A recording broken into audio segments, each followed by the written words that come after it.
Hello friends, आज हम देखेंगे एनर्जी स्टोर्ड इन कैपेसिटर। तो उससे पहले हम कुछ कंसेप्ट देखेंगे एंड हम एनर्जी स्टोर्ड इन कैपेसिटर देखेंगे। तो देखो, यहाँ पर मैंने दो सिचुएशन कंसिडर की है। हमने एक कैपेसिटर लिया है, उसके प्लेट ए एंड बी है एंड उनके अक्रॉस में जो पोटेंशियल डेवलप हो रहा है उसको हमने वी बोला है। ओके, और इन प्लेट्स को मैंने एक बैटरी के साथ कनेक्ट किया है with switch S1। Same situation यहाँ पर भी है, बस थोड़ा सा डिफरेंस है। यहाँ पर देखो क्या हमने कंसिडर किया है कि S1 जो स्विच है इसको मैंने जस्ट ऑन किया है। क्या किया है?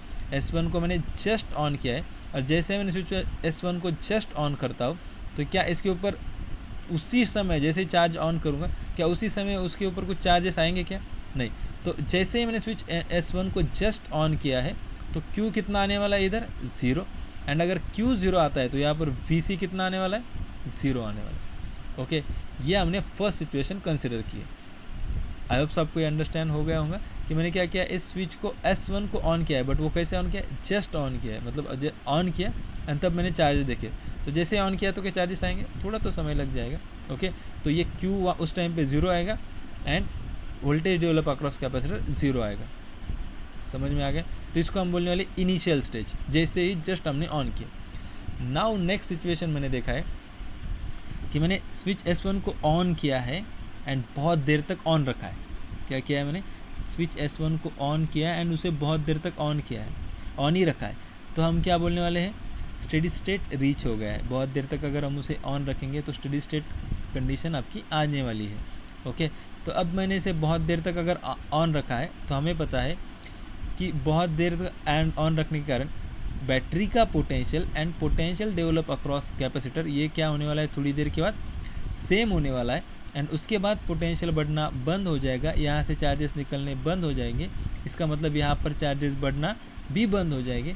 तो अगर मैंने बहुत देर तक ऑन रखी है और स्टेडी स्टेट रीच हुआ है, तो स्टेडी स्टेट जैसे ही रीच हो जाता है तो इसके ऊपर कुछ जो चार्ज आया था, फाइनल चार्ज, उसको मैंने किससे डिनोट किया है? Q से डिनोट किया है। एंड इस फाइनल चार्ज के कारण यहाँ पर जो पोटेंशियल बना था वो कितना है? V है, और वही पोटेंशियल सेम आने वाला है VB के कारण। ओके, तो यहाँ पर जो भी पोटेंशियल बना है वो V है और वो सेम है VB के कारण। ये कंडीशन अगर आपको नहीं समझ में आ रही होंगी तो आपको प्रीवियस लेक्चर हमारा देखना पड़ेगा। ओके, आई होप आपको ये कंडीशन समझ में आ गई होंगी। को पढ़ने से पहले हम कुछ अजम्पशन करेंगे। देखो वो अजम्पशंस क्या है। हमने यहाँ पर फिर से एक कैपेसिटर कंसिडर किया है, इसकी प्लेट ए बी एंड उसको same battery potential battery connect की है, स्विच S1 कनेक्ट किया है। और अजम्पशन हमारा ये है कि हमने स्विच S1 को ऑन किया है एंड स्विच S1 को ऑन करके यहाँ पर कुछ चार्जेस प्रोड्यूस होने दिए हैं। क्या किया है? स्विच S1 को ऑन किया एंड थोड़ी देर में यहाँ पर कुछ चार्जेस प्रोड्यूस होने दिए। अब वो जो चार्ज प्रोड्यूस हुआ है, यहाँ पर अजम्पशन है हमारी ये। ओके, तो वो जो चार्ज प्रोड्यूस हुए हैं उनको हमने क्या बोला है? Q डैश बोला है। ओके, इन जो हमने स्विच ऑन किया है और कुछ चार्जेस प्रोड्यूस होने दिए, वो यहाँ पर कितने चार्ज आए हैं? Q dash. ओके, और इस Q डैश के कारण यहाँ पर कुछ पोटेंशियल बनने वाला है इन प्लेट्स के अक्रॉस में, जो कि VC है। तो VC हमारा कितना बना है इस Q डैश के कारण? उसको हम बोलेंगे V डैश। ओके, तो इससे हम कैपेसिटेंस निकाल सकते हैं C equals to Q dash divided by V dash. Okay, और हम इसे इस तरह भी ले सकते हैं, V dash equals to Q dash divided by C। Understand? Now we want to find out work done by this capacitor और कितनी एनर्जी स्टोर्ड हुई है इस कैपेसिटर में, हमें वो फाइंड आउट करना है। तो वहाँ पर कितनी एनर्जी स्टोर्ड हुई अगर हमें ये फाइंड आउट करना है तो सबसे पहले हमें ये समझ में आना चाहिए कि यहाँ पर एनर्जी स्टोर्ड किसने करवाई है। ओके, तो हमें पता है कि यहाँ से जैसे ही हमने स्विच ऑन किया, यहाँ से इलेक्ट्रॉन निकलते हैं एंड यहाँ पर आ जाते हैं। तो यहाँ से इलेक्ट्रॉन निकल के यहाँ पर लाए, ये किसने लाए? इस बैटरी ने लाए। इसका मतलब इस बैटरी ने यहाँ पर कुछ वर्क डन किया है इस इलेक्ट्रॉन के ऊपर, सो दैट इसका जो भी वर्क डन है इसमें कुछ परसेंट वर्क डन यहाँ पर स्टोर हुआ है, कुछ परसेंट एनर्जी यहाँ पर इसकी स्टोर हुई है। ओके, तो हमें वर्क डन का फॉर्मूला पता है। वर्क डन का फॉर्मूला रहता है W equals to V into Q. ये है हमारा वर्क डन निकालने का फॉर्मूला। वर्क डन किसने किया है हमारा, एक्चुअल में हमारा वर्क डन किया है बैटरी ने चार्जेस के ऊपर, और इनके कारण यहाँ पर कुछ कैपेसिटर में एनर्जी स्टोर्ड हुई है। ओके, तो वर्क डन हमें निकालना है, तो वर्क डन का सिंपल फार्मूला है work done equals to V into Q. But ये फार्मूला अभी हम यहाँ नहीं लगा सकते, क्योंकि हमें पता है कि जैसे ही हमने स्विच ऑन किया है, इसके अक्रॉस में जो पोटेंशियल डेवलप हो रहा है वो किसी कांस्टेंट फैशन में नहीं डेवलप हो रहा है, वो किसी लीनियर फैशन में डेवलप नहीं हो रहा है, वो किसी एक्सपोनेंशियल फैशन में डेवलप हो रहा है। ये हमने पिछले लेक्चर में देखा है।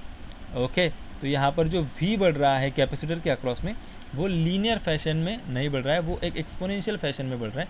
तो हम डायरेक्टली इसे इस फॉर्मूला को अप्लाई नहीं कर सकते। तो हम क्या करेंगे, और हमें एग्जैक्टली और मतलब इसे इस तरह भी बोला जाता है, और कभी कभी हम ऐसे भी बोलते हैं कि हमें पता नहीं है कि यहाँ से कितने चार्जेस निकले हैं एंड कितने चार्जेस में कितना पोटेंशियल क्रिएट हुआ है। ओके, तो हम इस फॉर्मूला को यहाँ पर यूज़ नहीं कर सकते। क्यों? क्योंकि हमारा V जो है वो वेरिएबल आ रहा है, एंड जो Q भी आ रहा है, यहाँ से जो चार्जेस भी निकल रहे हैं वो भी कोई कांस्टेंट फैशन में नहीं निकल रहे हैं। मतलब पहले एक सेकंड में एक निकल गया, दूसरे सेकंड में दूसरा निकल गया, ऐसा नहीं हो रहा है। फर्स्ट टाइम बहुत ज़्यादा चार्जेस निकलेंगे, फिर थोड़े और कम हो जाएंगे, फिर थोड़े और कम हो जाएंगे, एंड धीरे धीरे वो ज़ीरो हो जाएगी। ओके, तो ये एक्सपोनेंशियल फैशन में वो चीज़ सब हो रही है। तो अब अगर ये इस तरह हो रही है, लीनियर फैशन में नहीं हो रही है, तो हमें क्या करना पड़ेगा, इंटीग्रेशन का फॉर्मूला यूज़ करना पड़ेगा। तो हम क्या करेंगे, हम डी क्यू चार्ज को हम कंसिडर करेंगे। डी क्यू चार्ज को मतलब very small charge which is approaching to zero but not zero. हमने क्या किया है, डी क्यू चार्ज के ऊपर वर्क डन किया है। तो डी क्यू चार्ज के ऊपर हम जो भी वर्क डन करेंगे वो कितना रहेगा, डी क्यू चार्ज के ऊपर जो भी वर्क डन होगा वो रहेगा हमारा D W. Okay, D Q charge के ऊपर हमने वर्क डन किया डी डब्ल्यू, तो हमारा फॉर्मूला क्या बन जाएगा, D W equals to V dash into D Q. ये हमारा फॉर्मूला बन जाएगा। आई होप सो आपको ये फॉर्मूला समझ में आ गया। डी क्यू चार्ज को हमने यहाँ से लेके यहाँ पे ट्रांसफ़र किया। अब पॉजिटिव चार्ज मैंने यहाँ से लेके यहाँ पे ले लिया, या मैंने नेगेटिव चार्ज को यहाँ से लेके यहाँ डाल दिया, एक ही चीज़, एक ही बात हो रही है।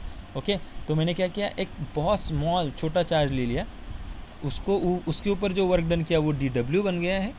ओके, और जब से मैंने उसे यहाँ से लेके यहाँ डाल दिया है, तो इसके कारण पोटेंशियल कितना चेंज होने वाला है। यहाँ पर अगर डी क्यू चार्ज आ जाता है इन दोनों प्लेट्स में, तो कितना पोटेंशियल इंक्रीज़ होने वाला है। डी क्यू बहुत छोटा चार्ज है, उसके कारण पोटेंशियल इंक्रीज बहुत कम, मतलब निग्लिजिबल नहीं होने वाला। ओके, तो डी डब्ल्यू ये क्या है, आपका वर्क डन है, एंड डी क्यू क्या है, आपका ये चार्ज है।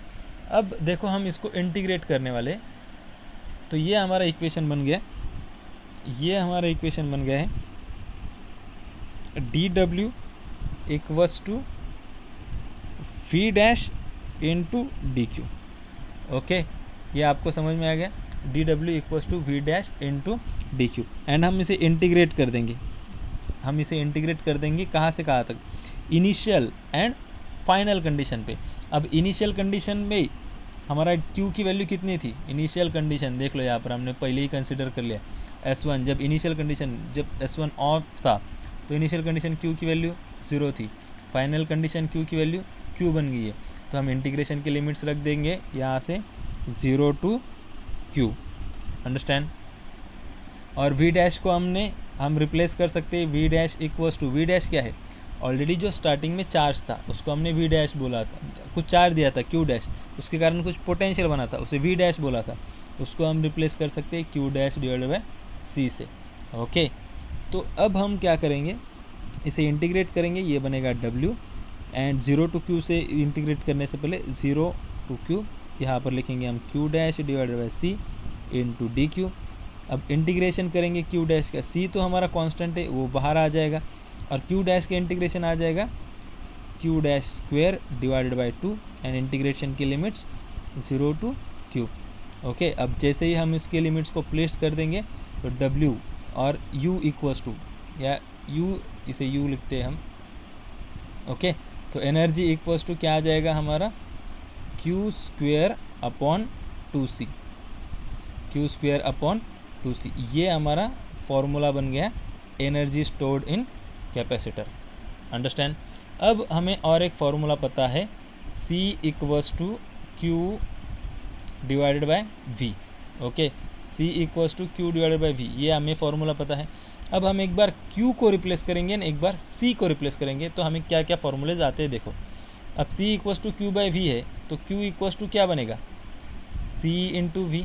तो Q को रिप्लेस करो C इंटू V से, तो आपको फॉर्मूला आ जाएगा, देखो, C square V square divided by 2C। तो फाइनल आंसर हमें मिल जाएगा, यहाँ पर ये C get cancel out, C V square by 2। तो हमें और एक फॉर्मूला मिल गया, U equals to C V square by 2। अब नेक्स्ट टाइम हम C को रिप्लेस करेंगे, तो C को अगर हम रिप्लेस करेंगे यहाँ पर, तो C इक्वल टू क्या है, Q बाय V। तो U का हम फिर से क्या करेंगे, ये Q square divided by 2C। Okay, तो यहाँ पर अगर C को रिप्लेस किया, पहले टाइम हमने किसको रिप्लेस किया था, Q को रिप्लेस किया था हमारे ओरिजिनल फार्मूला से। अब हम C को रिप्लेस करेंगे, तो C को रिप्लेस करेंगे तो Q square divided by, C को रिप्लेस किया तो ये Q इंटू V। तो हमारा आंसर क्या आ जाएगा, ये Q कैंसिल हो गया, तो Q V डिवाइडेड बाय 2। तो एनर्जी के हमें एक्चुअल में 3 फॉर्मूले मिल गए, जो है Q square divided by 2C। Okay, Q square divided by 2C equals to हम लिख सकते हैं हाफ CV स्क्वेयर, और हम लिख सकते हैं QV डिवाइडेड बाय 2। तो ये होता है एनर्जी स्टोर्ड फार्मूला इन कैपेसिटर। ओके, ये बहुत इंपॉर्टेंट फार्मूला है, आपको समझ लेना है। अब इसके ऊपर जो जो डाउट्स आते हैं बच्चों को, वो हम अभी थोड़ी देर में कवर अप कर देंगे। एंड बोर्ड के लिए आपको कहाँ से कहाँ तक लिखना है, ये भी मैं आपको क्लियर करके दे दूँगा। ओके, तो फर्स्ट डाउट जो रहता है कि ये सिचुएशन में यहाँ पर एनर्जी स्टोर्ड कहाँ पर होती है और कौन से फॉर्म में होती है।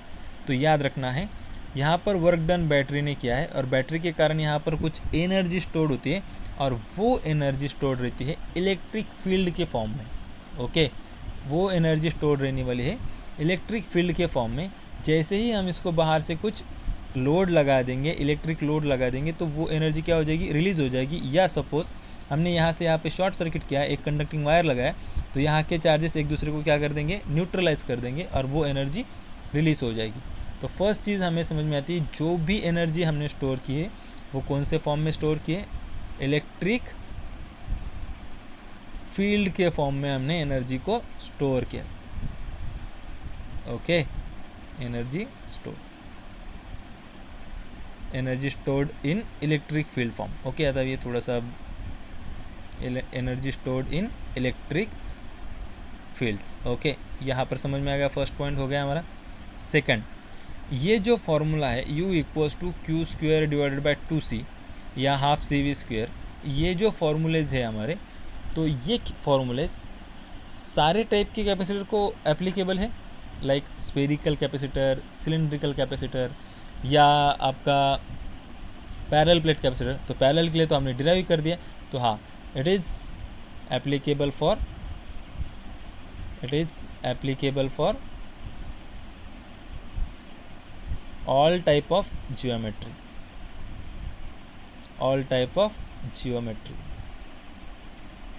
understand, it is applicable for all type of geometry। मतलब C की वैल्यू आप बता दो वो कौन से भी कैपेसिटर की होंगी, तो आपको ये फार्मूला डायरेक्टली यूज़ करना है। अंडरस्टैंड, ऐसा नहीं होगा कि स्पेरिकल है तो अब अलग ही कुछ फार्मूला है, नहीं, ऐसा कुछ नहीं है।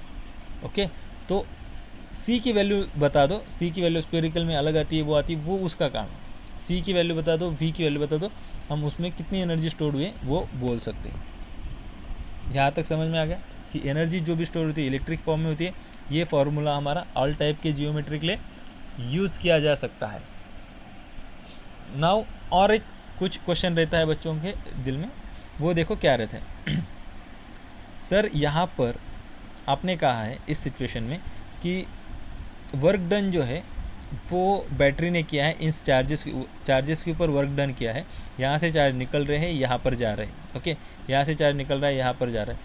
तो अगर मैंने ये जो कंडक्टिंग वायर है ये मैंने बहुत बड़ा लगाया, बहुत बड़ा है, तो वर्क डन बढ़ जाएगा क्या पूछा मैंने क्वेश्चन, समझ में आया कि ये जो कंडक्टिंग वायर मैंने जो लगाया है, सपोज़ ये वायर मैंने बहुत बड़ा लगाया और ये बहुत बड़ी बैटरी ऐसी लगा दी, तो वर्क डन में कुछ चेंजेस आएगा क्या? क्या बैटरी को और ज़्यादा वर्क डन करना पड़ेगा क्या? क्योंकि यहाँ से लेके यहाँ तक जाना में और यहाँ से लेके यहाँ तक जाने में तो वर्क डन तो चेंज आने वाला है। तो ऐसा होने वाला है क्या? तो कुछ चेंजेस आएंगे क्या? तो नहीं, इसमें से कुछ भी चेंजेस नहीं आने वाले, क्योंकि हमारी इलेक्ट्रिक फील्ड जो है वो कंजर्वेटिव है, या वर्क डन हमारा जो है वो लोकेशन पे डिपेंड है। तो यहाँ से यहाँ तक जा रहे हो, तो ये लोकेशन है, ये लोकेशन पे आप जा रहे हो, तो आप सीधे चले जाओ, आप ऐसे चले जाओ, या बहुत दूर से चले जाओ, आपका वर्क डन उतना ही आने वाला है। सो इसीलिए बहुत सारे टीचर्स इसे ऐसे बोलते हैं कि डी क्यू चार्ज यहाँ से यहाँ ट्रांसफ़र हुआ है।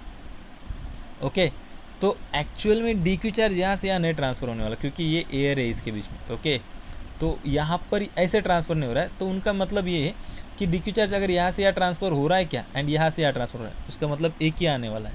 ओके, बट ये नहीं होने वाला कि यहाँ से चार्ज मतलब यहाँ से एक इलेक्ट्रॉन निकल गया एंड एयर में आ गया, ये नहीं हो रहा है। ओके, समझ में आया कंसेप्ट क्या है कि डी क्यू चार्ज जो है, जो क्यू चार्ज है वो ऐसे ऐसे गया क्या, बहुत दूर से गया क्या, या ऐसे आपने लेके गया, तो आपका वर्क डन सेम आने वाला है। ओके, थर्ड पॉइंट आपको समझ में आ गया कि थर्ड पॉइंट है हमारा कि वर्क डन जो हो गया है, इट इज़, जो भी वर्क डन हुआ है वो it is same for every path. Okay, समझ में आ गया थर्ड पॉइंट। नाउ हम लास्ट पॉइंट हम देखेंगे।